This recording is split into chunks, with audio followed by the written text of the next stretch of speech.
In today's lesson, we will know about the most advanced technique being used in programming field, that is object-oriented programming language. All high-level languages like Java, Python, C++, and PHP are applying it and satisfy it. It is the most advanced technique because its programming time is different from other techniques. We have objects to deal with it. With the help of those, we apply programming functionalities. If you see the basic introduction, which is object-oriented programming, OOP is a computer programming model that organizes around data or objects rather than functions and logic. Whenever we have to perform in it, we do it with the help of objects. What are the objects we have that we will further study? How do we create objects and what kind of information they contain? We will further study this.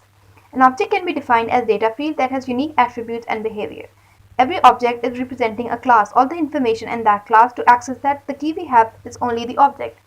Without the object, we cannot access the class. What are classes and objects? Classes are actually codes of Python, but in every class, different type of code is available. When we will create classes and objects, then this will be clearer that how classes are defined and how do they work and how can we access programming functions and methods of those classes. If you see the basic picture, the thing we have in class are data numbers like variables which can be strings, integers and floats. Member functions are those methods which we will define while performing our computation.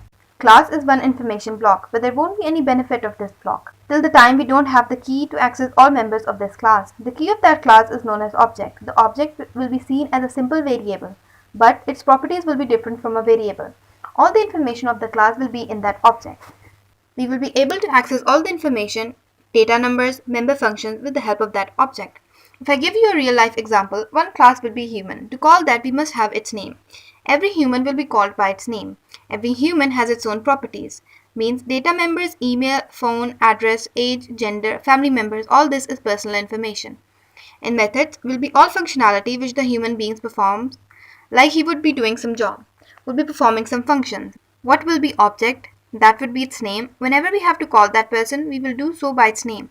That person belongs to which category or class? It belongs to human being class.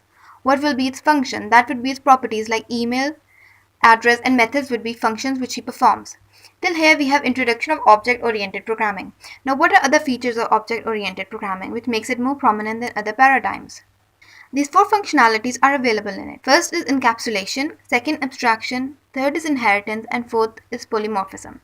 Encapsulation defines the scope of our data members. What are its boundaries? Is there any function we have to use in that class? Its boundary can be defined, and if we have to use that function outside the class, have to call that function in any other class, we have technique of defining boundaries for that.